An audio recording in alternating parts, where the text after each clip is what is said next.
Hello friends, welcome to our class. आज हम start कर रहे हैं एनसीईआरटी पॉलिटी क्लास 11 का चैप्टर 7 राष्ट्रवाद। इस अध्याय में हम राष्ट्र और राष्ट्रवाद से संबंधित विचारों की जानकारी हासिल करेंगे और उन पर चर्चा करेंगे। हमारे लिए ये समझने का अधिक महत्व नहीं है कि राष्ट्रवाद का उदय क्यों हुआ और इससे जुड़े काम क्या हैं, बल्कि हमारे लिए राष्ट्रवाद के बारे में सावधानीपूर्वक सोचना और इसके साथ इसमें निहित अधिकारों और आकांक्षाओं की परख करना महत्वपूर्ण होगा। इस अध्याय के अध्ययन मनन से हम राष्ट्र और राष्ट्रवाद की अवधारणाओं को समझने, राष्ट्रवाद की शक्ति और सीमाओं को स्वीकार करने और लोकतंत्र एवं राष्ट्रवाद के बीच संबंध सुनिश्चित करने की जरूरत को स्वीकार करने में समर्थ हो सकेंगे। हम बात करते हैं राष्ट्रवाद के परिचय की। राष्ट्रवाद शब्द के प्रति आम समझ क्या है? अगर मोटे तौर पर जनता की राय ले तो हम इस सिलसिले में देशभक्ति, राष्ट्रीय ध्वज या फिर देश के लिए बलिदान जैसी बातें ही सुनेंगे। दिल्ली में गणतंत्र दिवस की परेड भारतीय राष्ट्रवाद का बेजोड़ प्रतीक है। ये प्रतीक सत्ता और शक्ति के साथ विविधता की भावना को भी प्रदर्शित करता है। कई लोग इस विविधता को भारतीय राज से जोड़ते हैं।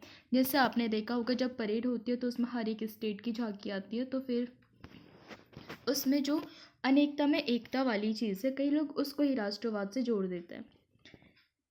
लेकिन अगर हम गहराई में जाने की कोशिश करेंगे तो पाएंगे कि राष्ट्रवाद की सुस्पष्ट और सर्वमान्य परिभाषा करना आसान नहीं है। इसका ये मतलब नहीं है कि हमें अपना प्रयास छोड़ देना चाहिए। राष्ट्रवाद का अध्ययन करना इसलिए जरूरी है कि वैश्विक मामलों में बहुत ही महत्वपूर्ण भूमिका भी निभाता है। पिछली 2 शताब्दियों के दौरान राष्ट्रवाद एक ऐसे सम्मोहक राजनीतिक सिद्धांत के रूप में उभरा है जिसने इतिहास रचने में योगदान किया है। इनमें उत्कट निष्ठाओं के साथ साथ गहरे विद्वेषों को भी प्रेरित किया है। इसने जनता को जोड़ा है तो विभाजित भी किया है। इसने अत्याचारी शासन से मुक्ति दिलाने में मदद की है तो इसके साथ ये विरोध, कटुता और युद्धों का कारण भी रहा है। साम्राज्यों और राष्ट्रों के ध्वस्त होने का ये भी एक कारण रहा है कि राष्ट्रवादी संघर्षों ने राष्ट्रों और साम्राज्यों की सीमाओं के पुनर्निर्धारण में योगदान किया है। आज भी दुनिया का एक बड़ा भाग विभिन्न राज्यों में बटा हुआ है। हालांकि राष्ट्रों की सीमाओं के पुनर्संयोजन की प्रक्रिया अभी खत्म नहीं हुई है और मौजूदा राष्ट्रों के अंदर भी अलगाववादी संघर्ष आम बात है। जैसे आपको पता होगा, जो असहयोग आंदोलन था तो वो भी राष्ट्रवादी आंदोलन का एक उदाहरण माना जाता है।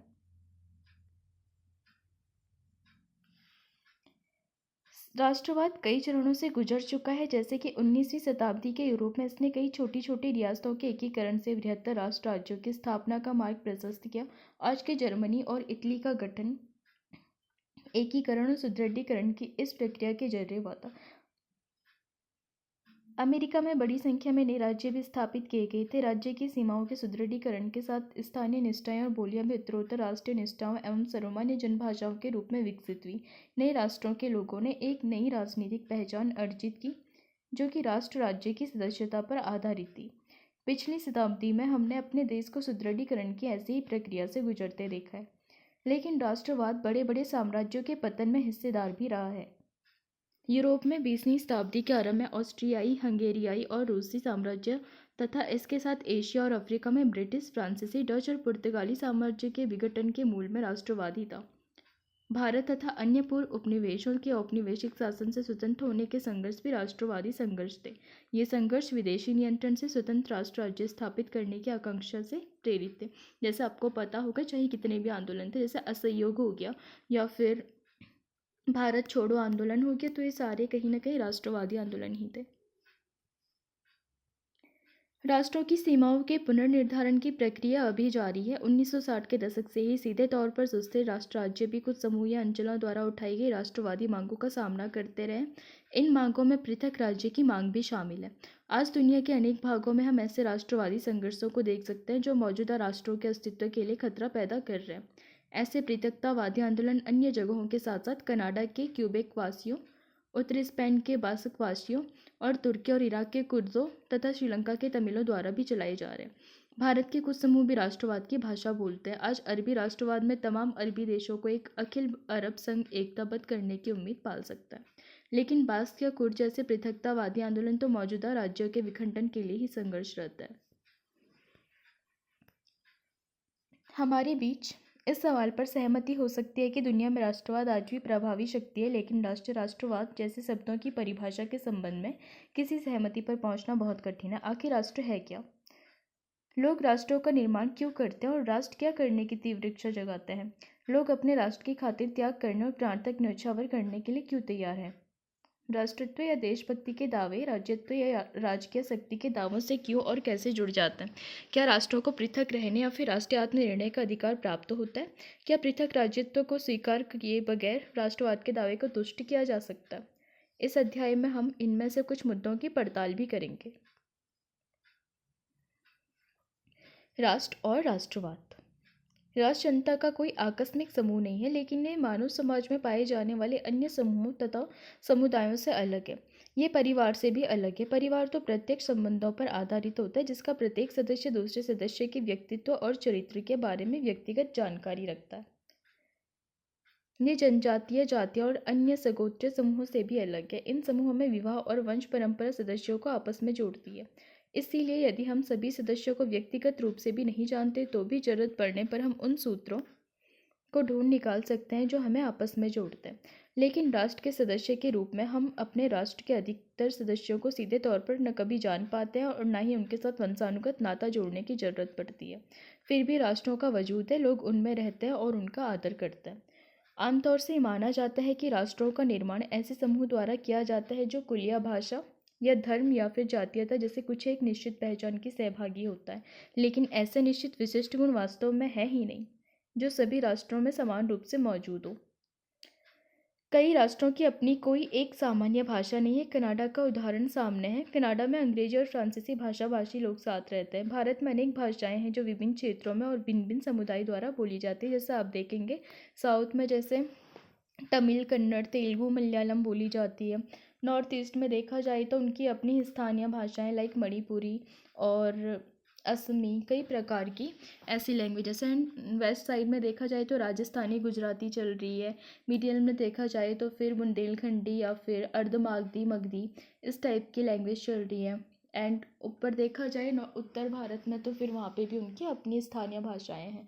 तो इस तरीके से किसी भी राष्ट्र की कोई एक भाषा समान रूप से नहीं है, उसमें अलग अलग भाषाएं हैं जो बहुत से राष्ट्रों में उनको जोड़ने वाला कोई सामान्य धर्म भी नहीं है। जैसे कि देखा होगा आपने, भारत की ही बात की जाए तो भारत में भी कितने सारे धर्म है, बहुधार्मिक है भारत भी। जैसे कि हिंदू भी है, मुस्लिम भी है, सिख भी है, पारसी भी है, ईसाई भी है, बौद्ध भी है, जैन भी है। नस्ल या कुल जैसी अन्य विशेषताओं के लिए भी यही कहा जा सकता है। कई प्रकार की नस्लें यहाँ पे आपको मिलेंगे। ऑस्ट्रेलॉइड भी मिल सकते हैं, मंगोलॉइड भी मिल सकते हैं, बहुत सारे अलग अलग टाइप के यहाँ पर निवास करते हैं। तब वो क्या है जो राष्ट्र का निर्माण करता है? राष्ट्र बहुत हद तक एक काल्पनिक समुदाय होता है जो अपने सदस्यों के सामूहिक विश्वास, आकांक्षाओं और कल्पनाओं के सहारे एक सूत्र में बंधा होता है। ये कुछ खास मान्यताओं पर आधारित होता है जिन्हें लोग उस समग्र समुदाय के लिए गढ़ते हैं जिससे वे अपनी पहचान कायम करते हैं। आइए हम राष्ट्र के बारे में लोगों की कुछ मान्यताओं को पहचानने और समझने की कोशिश करते हैं। जैसे साझा विश्वास। पहला, राष्ट्र विश्वास के जरिए बनता है। राष्ट्र पहाड़, नदी या भवनों की तरह नहीं होते जिन्हें हम देख सकते हैं और जिनका स्पर्श महसूस कर सकते हैं। वे ऐसी चीज़ भी नहीं है जिनका लोगों के विश्वासों से स्वतंत्र अस्तित्व हो। किसी समाज के लोगों को राष्ट्र की संज्ञा देना उनके शारीरिक विशेषताओं या आचरण पर टिप्पणी करना नहीं है। ये समूह के भविष्य के लिए सामूहिक पहचान और दृष्टि का प्रमाण है जो स्वतंत्र राजनीतिक अस्तित्व का आकांक्षी है। इस मायने में राष्ट्र की तुलना किसी टीम से की जा सकती है। जब हम टीम की बात करते हैं तो हमारा मतलब लोगों के ऐसे समूह से है जो एक साथ काम करते या खेलते हों, या इससे भी ज़्यादा जरूरी कि वे स्वयं को एकीकृत करके रखते हों। अगर वे अपने बारे में इस तरह नहीं सोचते तो एक टीम की उनकी हैसियत जाती रहेगी और वे खेल खेलने या काम करने वाले महज अलग अलग व्यक्ति रह जाएंगे। एक राष्ट्र का अस्तित्व तभी कायम रहता है जब उसके सदस्यों को ये विश्वास हो कि वे एक दूसरे के साथ हैं। अब हम बात करते हैं इतिहास की। दूसरा, जो लोग अपने को एक राष्ट्र मानते हैं उनके भीतर अपने बारे में बहुधा स्थायी ऐतिहासिक पहचान की भावना होती है। यानी राष्ट्र खुद को इस रूप में देखते हैं जैसे वे बीते अतीत के साथ साथ आगत भविष्य को समेटे हुए हों। वे देश की स्थायी पहचान का खाका प्रस्तुत करने के साथ साथ साझी स्मृतियों, किंवदंतियों एवं ऐतिहासिक अभिलेखों की रचना के जरिए अपने लिए इतिहास बोध निर्मित करते हैं। इसी प्रकार भारत के राष्ट्रवादियों ने यह दावा करने के लिए कि एक सभ्यता के बतौर भारत का लंबा और अटूट इतिहास भी रहा है और ये सभ्यता मूलक निरंतरता और एकता भारतीय राष्ट्र की बुनियाद भी है। देश की प्राचीन सभ्यता और सांस्कृतिक विरासत तथा अन्य उपलब्धियों का साक्ष्य प्रस्तुत किया है। उदाहरण स्वरूप नेहरू ने अपनी किताब डिस्कवरी ऑफ इंडिया में लिखा है, हालांकि बाहरी रूप में लोगों में विविधता और अनगिनत भिन्नताएं थी, लेकिन हर जगह एकात्मकता की वो जबरदस्त छाप थी जिसने हमें युगों तक साथ जोड़े रखा, चाहे हमें जो भी राजनीतिक भविष्य या दुर्भाग्य झेलना पड़ा हो। अब हम बात करते हैं भू क्षेत्र की। तीसरा, बहुत सारे राष्ट्रों की पहचान एक खास भौगोलिक क्षेत्र से जुड़ी हुई है। किसी खास भू क्षेत्र पर लंबे समय तक साथ साथ रहना और उससे जुड़े साझा अतीत की यादें लोगों को एक सामूहिक पहचान का बोध देती है। यह उन्हें एक होने का एहसास भी देती है। इसीलिए आश्चर्यजनक नहीं है कि लोग स्वयं को एक राष्ट्र के रूप में देखते हैं। एक गृह भूमि की बात करते हैं। ये लोग जिस भू क्षेत्र पर अपना अधिकार जमाते हैं, जिस जगह पर रहते हैं, उस पर अपना दावा पेश करते हैं और उसे बहुत ज़्यादा महत्व भी देते हैं। राष्ट्र अपनी अपनी गृह भूमि का विभिन्न तरीकों से बखान करते हैं, जैसे कोई इसे मातृभूमि या फिर पितृभूमि कहता है, तो कोई पवित्र भूमि। उदाहरण के लिए यहूदी लोगों ने अपने इतिहास में ज़्यादातर समय दुनिया के विभिन्न हिस्सों में बिखरे फैले रहने के बाद हमेशा दावा किया कि उनका मूल गृह स्थल फिलिस्तीन उनका स्वर्ग है। भारतीय राष्ट्र की पहचान भारतीय उपमहाद्वीपों की नदियों, पर्वतों और अंचलों से है। चूंकि एक ही भूक्षेत्र पर एक से अधिक समूह का दावा हो सकता है, लिहाजा गृह भूमि की आकांक्षा दुनिया भर में संघर्ष का एक बड़ा कारण भी रहा है। साझी राजनीतिक आदर्श। चौथा, हालांकि अपना भूक्षेत्र और साझी ऐतिहासिक पहचान लोगों के एक होने का बोध करने में महत्वपूर्ण भूमिका निभाते हैं, लेकिन भविष्य के बारे में साझा नजरिया और अपना स्वतंत्र राजनीतिक अस्तित्व बनाने की सामूहिक चाहत की वो मूल बात करता है, जो राष्ट्र को बाकी समूहों से बिल्कुल अलग करती है। राष्ट्र के सदस्यों की इस बारे में एक साझा दृष्टि होती है कि वे किस तरह का राज्य बनाना चाहते हैं। बाकी बातों के अलावा वे लोकतंत्र, धर्मनिरपेक्षता और उदारवाद जैसे मूल्यों और सिद्धांतों को स्वीकार करते हैं। लोकतंत्र आपको पता ही होगा, जहाँ पर जनता को अपना जो नेता है उसको चुनने का अधिकार भी हो और स्वयं उस पद के लिए उठने का भी अधिकार हो। धर्मनिरपेक्षता यानी कि सभी धर्मों को समान रूप से महत्व दिया जाए, और उदारवाद यानी कि जहाँ पर लोगों के कल्याण को ज़्यादा महत्व दिया जाता हो। असल में यही वे शर्तें हैं जिसके आधार पर वे साथ साथ आना और रहना चाहते हैं। दूसरे शब्दों में विचार राष्ट्र के रूप में उनकी राजनीतिक पहचान को भी बताते हैं। लोकतंत्र में कुछ राजनीतिक मूल्यों और आदर्श के लिए साझी प्रतिबद्धता ही किसी राजनीतिक समुदाय या राष्ट्र की सर्वाधिक वांछित आधार होता है। इसके अंतर्गत राजनीतिक समुदाय के सदस्य कुछ दायित्वों से बंधे भी होते हैं। ये दायित्व सभी लोगों के नागरिक के रूप में अधिकारों को पहचान लेने से पैदा होते हैं। जैसे आपको पता होगा, भारतीय संविधान में 51A में हमारे मौलिक कर्तव्य भी दिए गए जो कि हमारे दायित्व भी हैं। अगर राष्ट्र के नागरिक अपने सह नागरिकों के प्रति अपनी जिम्मेदारियों को जान और मान लेते हैं तो इससे राष्ट्र मजबूत ही होता है। हम यहाँ तक कह सकते हैं कि आपसी जिम्मेदारियों के इस परिप्रेक्ष्य को मान लेना राष्ट्र के प्रति वफादारी की सबसे कड़ी परीक्षा होती है। इसके अलावा साझी राजनीतिक पहचान। बहुत से लोगों का मानना है कि हम जैसा राज्य या समाज बनाना चाहते हैं उसके बारे में साझी राजनीतिक दृष्टि व्यक्तियों को एक राष्ट्र के रूप में बांधने के लिए पर्याप्त नहीं होती। इसके स्थान पर वे एक समान भाषा या जातीय वंश परंपरा जैसी साझी सांस्कृतिक पहचान चाहते हैं, जिसमें कोई संदेह नहीं है कि एक ही भाषा बोलना आपसी संवाद को काफ़ी आसान बना देता है। समान धर्म होने पर बहुत सारे विश्वास और सामाजिक रीति रिवाज साझे हो जाते हैं। एक जैसे त्यौहार मनाना, जैसे मौक़ों पर छुट्टियाँ चाहना और जैसे प्रतीकों को धारण करना लोगों को करीब ला सकता है, लेकिन साथ ही ये उन मूल्यों के लिए खतरा भी उत्पन्न हो सकता है जिन्हें हम लोकतंत्र में महत्वपूर्ण मानते हैं। लाइक जैसे धर्मनिरपेक्षता होगी तो कहीं ना कहीं उस पर भी ये काफ़ी तरीके से, मतलब एक तरीके से प्रहार होगा। या फिर जैसे लोगों की संस्कृति की रक्षा करना, जो कि हमें आर्टिकल 29 और 39 में भी मेंशन है। अगर हम हर किसी को एक ही चीज़ करने के लिए थोपेंगे तो कहीं ना कहीं जो अल्पसंख्यक हैं या फिर जो मतलब कुछ ऐसी भी मतलब जनजातीय समुदाय हैं जिनकी अपनी सांस्कृतिक एंड परंपरा भी होती है, तो कहीं ना कहीं उनकी संस्कृति पर भी ये चोट होगी, तो कहीं ना कहीं उनके लिए खतरा भी हो सकता है। इसके दो कारण हैं। एक तो ये कि दुनिया के सबसे बड़े धर्म अंदरूनी तौर से विविधता से भरे हुए हैं।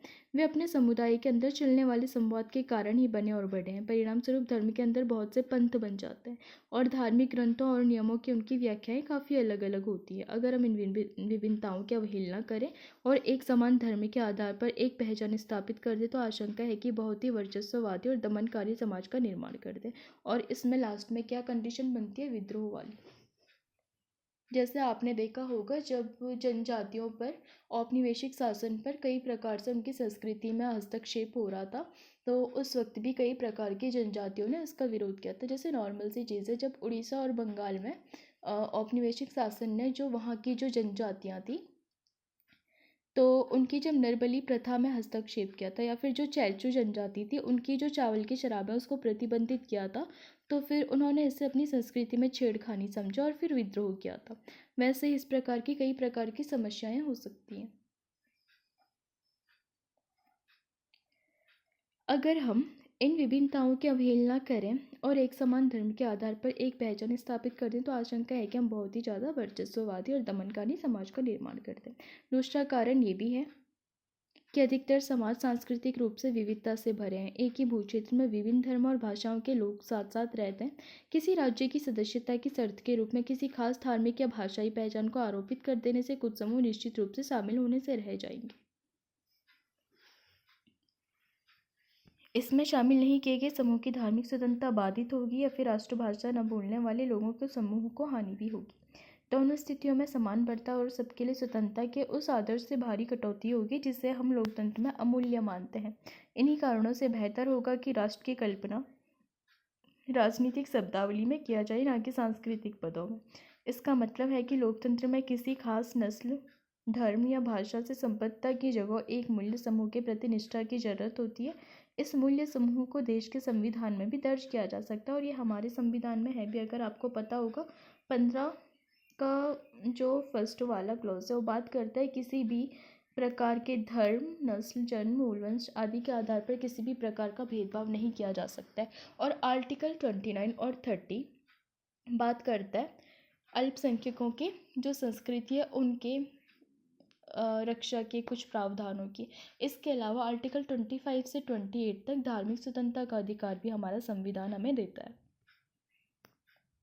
ऊपर कुछ स्थितियों की पहचान की गई है जिनके जरिए राष्ट्र अपनी सामूहिक पहचान को व्यक्त करते हैं। हमने ये भी देखा है कि क्यों लोकतांत्रिक राज्य इस पहचान को साझे राजनीतिक आदर्शों के आधार पर करते हैं, लेकिन एक महत्वपूर्ण प्रश्न अनुत्तरित रह गया कि आखिर लोग खुद को राष्ट्र के रूप में क्यों निरूपित करते हैं। विभिन्न राष्ट्रों की कुछ आकांक्षाएं क्या है, आगे के 2 खंडों में हम इस प्रश्नों पर विचार करने की कोशिश करेंगे। राष्ट्रीय आत्मनिर्णय। बाकी सामाजिक समूहों से अलग राष्ट्र अपना शासन अपने आप करने और अपने भविष्य को तय करने का अधिकार चाहते हैं। दूसरे शब्दों में वह आत्मनिर्णय का अधिकार भी मांगता है। आत्मनिर्णय के अपने दावे में राष्ट्र अंतर्राष्ट्रीय समुदाय से मांग करता है कि उसके पृथक राजनीतिक इकाई या फिर राज्य के दर्जे को मान्यता और स्वीकार्यता भी दी जाए। अक्सर ऐसी मांग उन लोगों की ओर से की जाती है जो एक लंबे समय से किसी निश्चित भूभाग पर साथ साथ रहते आए हों और जिन्हें साझी पहचान का बोध भी हो। कुछ मामलों में आत्मनिर्णय के ऐसे दावे एक स्वतंत्र राज्य बनाने की उस इच्छा से भी जुड़े होते हैं। इन दावों का संबंध किसी समूह की संस्कृति की संरक्षण से भी होती है। थोड़ा हम बात करते हैं बास्क में आत्मनिर्णय की मांग कैसे हुई थी। राष्ट्रीय आत्मनिर्णय की मांग दुनिया के विभिन्न भागों में उठ रही है। आइए एक ऐसे मामले पर नजर डालते हैं।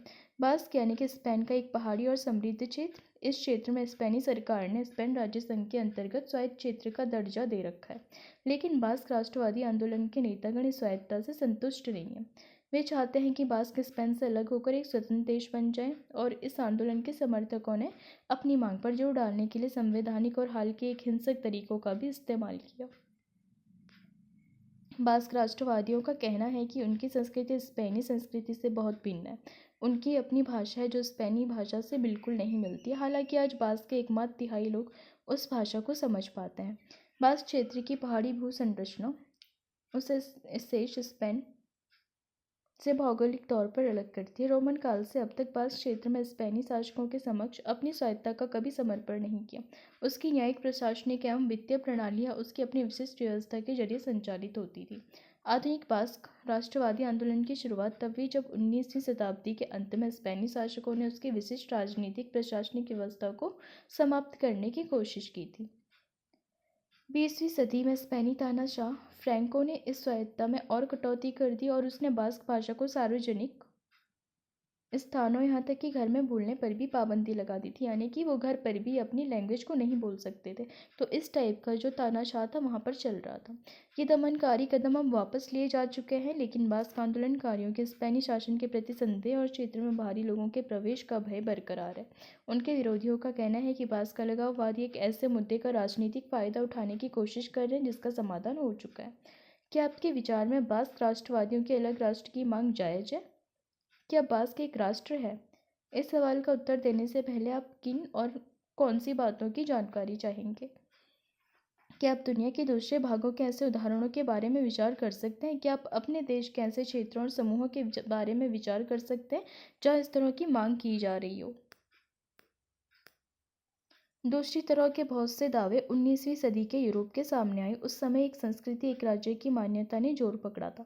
परिणाम स्वरूप पहले विश्व युद्ध के बाद राज्यों की पुनर्व्यवस्था में एक संस्कृति एक राज्य के विचार को आजमाया गया। वर्साई की संधि से बहुत से छोटे और नए स्वतंत्र राज्यों का गठन हुआ, लेकिन उस समय उठाई जा रही आत्मनिर्णय की सभी मांगों को संतुष्ट करना वास्तव में असंभव था। इसके अलावा एक संस्कृति एक राज्य की मांगों को संतुष्ट करने से राज्यों की सीमाओं में बदलाव हुए थे। इससे सीमाओं की एक ओर से दूसरी ओर बहुत बड़ी जनसंख्या का विस्थापन भी हुआ था। इसके परिणामस्वरूप लाखों लोग अपने घर से उजड़ गए और उस जगह से उन्हें बाहर धकेल दिया गया जहाँ पीढ़ियों से उनका घर भी था।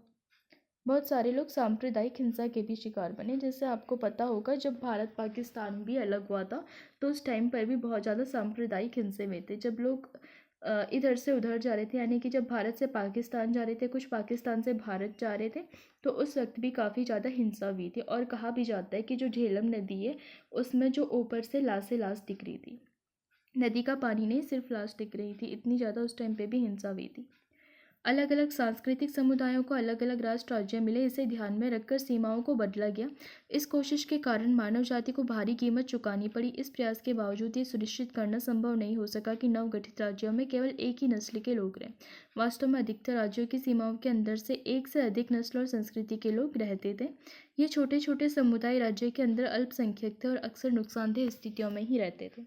इस विकास का सकारात्मक पहलू ये था कि उन बहुत सारे राष्ट्रवादी समूहों को राजनीतिक मान्यता प्रदान की गई जो स्वयं को एक अलग राष्ट्र के रूप में देखते थे और अपने भविष्य को तय करने तथा शासन स्वयं चलाना चाहते थे।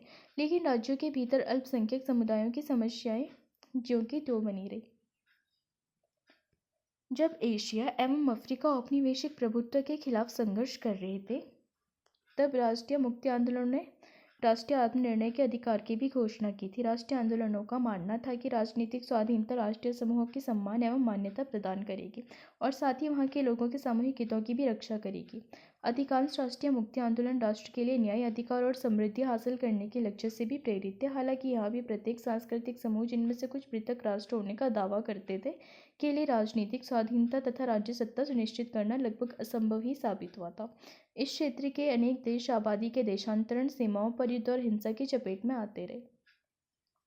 इस प्रकार हम उन राष्ट्र राज्यों को विरोधाभासी स्थिति में पाते हैं जिन्होंने संघर्षों की बदौलत स्वाधीनता प्राप्त की, लेकिन अब वे अपने भू क्षेत्रों में राष्ट्रीय आत्मनिर्णय के अधिकार की मांग करने वाले अल्पसंख्यक समूहों का विरोध कर रहे हैं।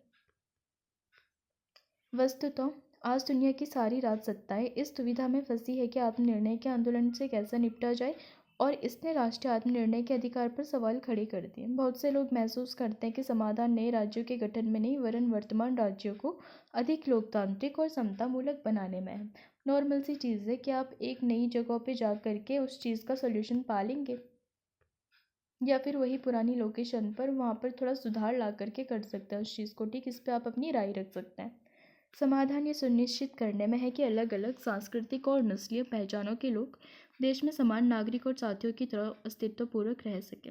ये न केवल आत्मनिर्णय के नए दावों के उभार से पैदा होने वाली समस्याओं के समाधान के लिए, वरन मजबूत और एकताबद्ध राज्य बनाने के लिए जरूरी होगा, जो राष्ट्र राज्य अपने शासन में अल्पसंख्यक समूहों के अधिकारों और सांस्कृतिक पहचान की कद्र नहीं करता, उसके लिए अपने सदस्यों की निष्ठा प्राप्त करना मुश्किल होता है। अब हम बात करेंगे थोड़ा सा राष्ट्रवाद और बहुलवाद की। एक संस्कृति एक राज्य के विचार को त्यागते ही जरूरी हो जाता है कि ऐसे तरीकों के बारे में सोचा जाए जिसमें विभिन्न संस्कृतियां और समुदाय एक ही देश में फल फूल सकें। इस लक्ष्य को पाने के लिए अनेक लोकतांत्रिक देशों ने सांस्कृतिक रूप से अल्पसंख्यक समुदायों की पहचान को स्वीकार करने और संरक्षित करने के उपायों को भी शुरू किया। भारतीय संविधान में धार्मिक, भाषाई और सांस्कृतिक अल्पसंख्यकों की संरक्षा के लिए विस्तृत प्रावधान है आर्टिकल 29 और 30 में। विभिन्न देशों में समूहों को जो अधिकार प्रदान किए गए उनमें शामिल हैं अल्पसंख्यक समूहों एवं उनके सदस्यों की भाषा, संस्कृति एवं धर्म के लिए संवैधानिक संरक्षा के अधिकार। कुछ मामलों में समूहों में विधायी संस्थाओं और अन्य राजकीय संस्थाओं में प्रतिनिधित्व का अधिकार भी। इन अधिकारों को इस आधार पर न्यायोचित ठहराया जा सकता है कि यह अधिकार इन समूहों के सदस्यों के लिए कानून द्वारा समान व्यवहार एवं सुरक्षा के साथ समूह की सांस्कृतिक पहचान के लिए भी सुरक्षा का प्रावधान करते हैं। इसके अलावा इन समूहों को राष्ट्रीय समुदाय के एक अंग के बतौर भी मान्यता देनी होती है। इसका मतलब ये है कि राष्ट्रीय पहचान को समावेशी रीति से परिभाषित करना होगा, जो राष्ट्र राज्य के तमाम सदस्यों की महत्ता और अद्वितीय योगदान को मान्यता भी दे सके। हालांकि उम्मीद की जाती है कि समूहों को मान्यता एवं संरक्षण प्रदान करने से उनकी आकांक्षाएं संतुष्ट होंगी, फिर भी हो सकता है कि कुछ समूह पृथक राज्य की मांग पर अडिग रहें। ऐसा होता भी है कई बार। ये विरोधाभासी भी प्रतीत हो सकती है कि दुनिया में भूमंडलीकरण का दौर जारी है, वहीं राष्ट्रीय आकांक्षाएं अभी भी बहुत सारे समूह और समुदायों को उद्वेलित कर रही है। ऐसी मांगों से लोकतांत्रिक ढंग से निपटने के लिए जरूरी है कि संबंधित देश अत्यंत उदारता एवं दक्षता का परिचय दे। कुल मिलाकर राष्ट्रीय आत्मनिर्णय के अधिकार को आमतौर पर इस रूप में समझा जाता था कि इसमें राष्ट्रीयताओं के लिए स्वतंत्र राज्य का अधिकार भी सम्मिलित है, लेकिन ये नामुमकिन है कि प्रत्येक राष्ट्रीय समूह को स्वतंत्र राज्य प्रदान किया जाए। साथ ही ये संभवतः वांछनीय भी होगा कि ऐसे राज्यों के गठन की ओर ले जा सकता है जो आर्थिक और राजनीतिक क्षमता की दृष्टि से बेहद छोटे हो और इससे अल्पसंख्यक समूहों की समस्याएं और बढ़े। इस अधिकार की अब पुनर्व्याख्या की जाती है। इसका मतलब है कि राज्य के भीतर किसी राष्ट्रीयता के लिए कुछ लोकतांत्रिक अधिकारों की स्वीकृति। हम ऐसी दुनिया में रह रहे हैं जो समूहों की पहचान को मान्यता देने के महत्व के प्रति काफ़ी सचेत है। आज हम ऐसे बहुत से संघर्षों के भी साक्षी हैं जो समूह की पहचान की मान्यता के लिए चल रहे हैं, जैसे राष्ट्रवाद की परिभाषा या फिर भाषा का इस्तेमाल कर रहे हैं। इस बात की ज़रूरत है कि हम राष्ट्रीय पहचान के उनके दावों की सत्यता को स्वीकार करें, और इसका ये मतलब नहीं है कि हम राष्ट्रवाद के असहिष्णु या फिर एक जातीय स्वरूपों के साथ कोई सहानुभूति बरतें। अब हम बात करते हैं राष्ट्रवाद पर। रविन्द्रनाथ टैगोर या फिर रविन्द्रनाथ ठाकुर की समालोचना दोनों एक ही है। राष्ट्रवाद हमारा अंतिम आध्यात्मिक मंजिल नहीं हो सकता। मेरी शरणस्थली तो मानवता है। मैं हीरों की कीमत पर शीशा नहीं खरीदूंगा और अब तक मैं जीवित देशभक्ति को मानवता पर कदापि विजयी नहीं होने दूंगा। ये रविन्द्रनाथ ठाकुर ने कहा था। वे औपनिवेशिक शासन के विरोधी थे और भारत की स्वाधीनता के अधिकार का दावा भी करते थे। वे महसूस करते थे कि उपनिवेशों के ब्रितानी प्रशासन में मानवीय संबंधों की गरिमा बरकरार रखने की गुंजाइश नहीं है। ये एक ऐसा विचार है जिसे ब्रितानी सभ्यता में भी स्थान मिला। टैगोर पश्चिमी साम्राज्यवाद का विरोध करने और पश्चिमी सभ्यता के खारिज करने के बीच में फर्क करते थे। भारतीयों को अपनी संस्कृति और विरासत में गहरी आस्था होनी ही चाहिए, लेकिन उन्हें बाहरी दुनिया से मुक्त भाव से सीखने और लाभान्वित होने का प्रतिरोध नहीं करना चाहिए। ये टैगोर कहते थे। टैगोर जिसे देशभक्ति कहते थे, उसकी समालोचना उनके लेखन का स्थायी विषय था। वे देश के स्वाधीनता आंदोलन में मौजूद संकीर्ण राष्ट्रवाद के कटु आलोचक थे। उन्हें भय था कि तथाकथित भारतीय परंपरा के पक्ष में पश्चिम की खारिजी का विचार यहीं तक सीमित रहने वाला नहीं है। ये अपने देश में मौजूद ईसाई, यहूदी, पारसी और इस्लाम समेत तमाम विदेशी प्रभावों के खिलाफ आसानी से आक्रामक भी हो सकता है। तो चलिए दोस्तों, मुझे लगता है आप चैप्टर समझ के होंगे। अब आपके लिए कुछ होमवर्क। राष्ट्र किस प्रकार से बाकी सामूहिक संबद्धताओं से अलग है? राष्ट्रीय आत्मनिर्णय के अधिकार से आप क्या समझते हैं? किस प्रकार ये विचार राष्ट्र राज्यों के निर्माण और उनको मिल रही चुनौती में परिणत होता है? हम देख चुके हैं कि राष्ट्रवाद लोगों को जोड़ भी सकता है और तोड़ भी सकता है। उन्हें मुक्त कर सकता है और उनमें कटुता और संघर्ष भी पैदा कर सकता है। उदाहरणों के साथ उत्तर दीजिए। वंश, भाषा, धर्म या नस्ल में से कोई भी पूरे विश्व में राष्ट्रवाद के लिए साझाकरण होने वाला दावा नहीं कर सकता। टिप्पणी करें। राष्ट्रवादी भावनाओं को प्रेरित करने वाले कारकों पर सोदाहरण रोशनी डालें।